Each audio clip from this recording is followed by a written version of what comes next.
বাড়িতে ভোট চাওয়ার জন্য হেলমেট পরে গিয়েছে। হেলমেট বাহিনী ছিল একসময় ছাত্রলীগ। ভোটার হুমকি দেয় যে 12 তারিখের পরে ওই বাড়ির লোকজন এলাকায় থাকতে দিবে না। এই ডাকাত দল প্রশাসনের সহযোগিতায় আবার জঙ্গি মিছিল করছে। প্রশাসন তাদের সামনে তাদের জঙ্গি মিছিল করছে, তাদেরকে একজনকে প্রশাসন গ্রেপ্তার করে। এই প্রশ্ন আপনাদের মাধ্যমে সারা বাংলাদেশে, সারা পৃথিবীর মানুষের কাছে।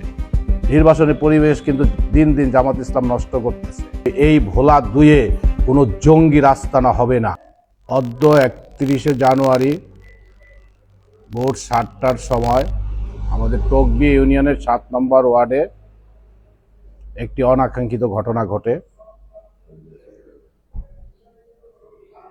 এবং এই বিষয়টি সকল সামাজিক যোগাযোগ মাধ্যম এবং মেইন স্ট্রিম পত্রিকাগুলোতে অলরেডি অনলাইনে আমরা দেখতে পাচ্ছি, ভিডিও ফুটেজ দেখেছি। কিছুক্ষণ আগে আমরা জামাতে ইসলামের উপজেলা জামাতের আমিরের একটি কনফারেন্সও দেখেছি। উনি তার বক্তব্যে বলেছেন যে পূর্ব পরিকল্পিতভাবে ওনাদের কর্মীদের উপর হামলা করা হয়েছে। ওনার এই কথাটার মধ্যে প্রকৃত সত্য উঠে এসেছে।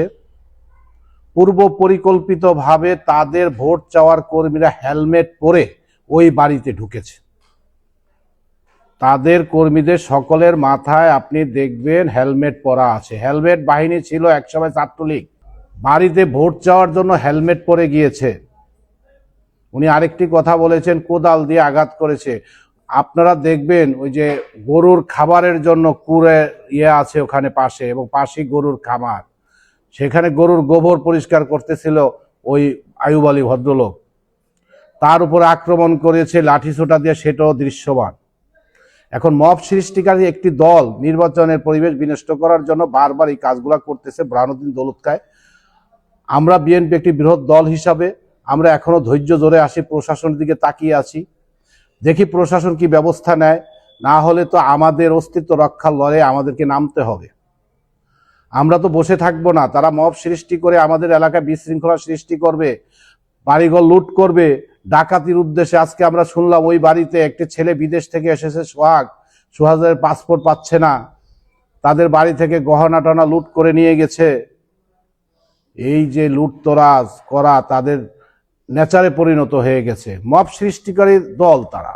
এই এলাকায় তাদের ভোট নাই। যেই বাড়িতে 100% সকল বিএনপি, সেই বাড়িতে উনি ভোট চাইতে চায়, তাহলে অসৎ উদ্দেশ্য ছাড়া কি ওই বাড়িতে যাওয়ার কথা?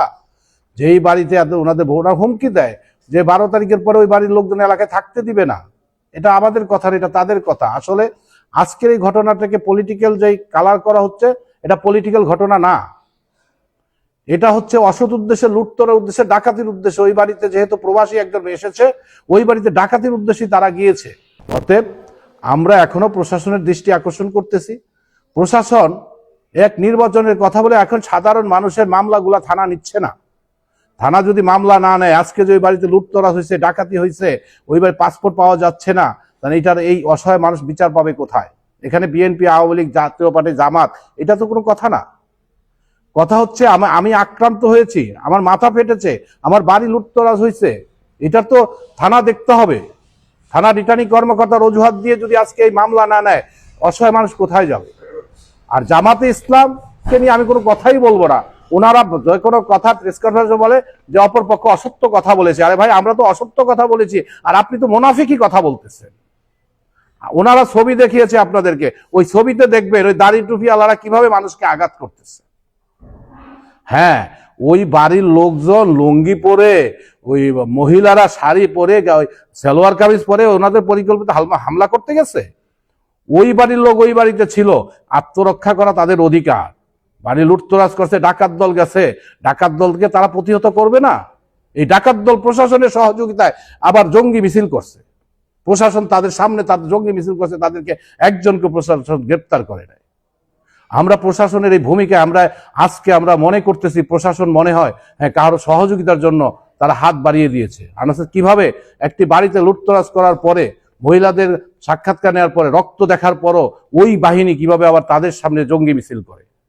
এই প্রশ্ন আপনাদের মাধ্যমে সারা বাংলাদেশে, সারা পৃথিবীর মানুষের কাছে।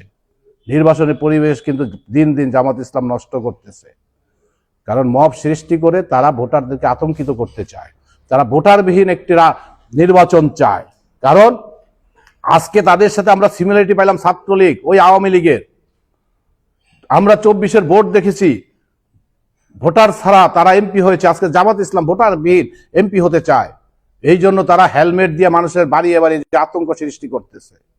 তাদের বক্তব্য তো ক্লিয়ার যে ওই বাড়িতে 100% সব বিএনপির কর্মী। হ্যাঁ, এই বুরহানুদ্দিন দৌলত খানে 90% বিএনপির নেতা কর্মী এবং বিএনপির সমর্থক, একথা নিঃসন্দেহে, তাদের কথাই আমি স্বীকার করি।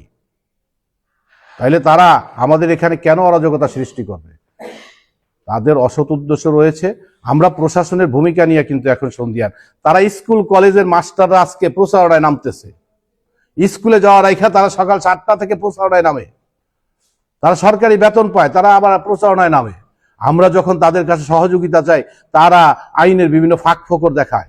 এই জন্য আমরা জামাতে ইসলামের এই মিথ্যা বক্তব্যগুলোকে প্রত্যাখ্যান করি। আর আমাদের প্রত্যাখ্যান করার আগে আমরা বিশ্বাস করি ভোলা 2-এর মানুষ এটা প্রত্যাখ্যান করবে এবং 12 তারিখের নির্বাচনের দিন জনগণ দেখিয়ে দিবে যে এই ভোলা 2-এ কোনো জঙ্গির আস্তানা হবে না, কোনো মিথ্যার আস্তানা হবে না, বট বাহিনীর আস্তানা ভোলা 2 হবে না। তারাই সামাজিক যোগাযোগ মাধ্যমে যে বট বাহিনী, যে বট কাহিনী করতেছে, এটার জবাব 12 তারিখ ইনশাল্লাহ আমরা দিব।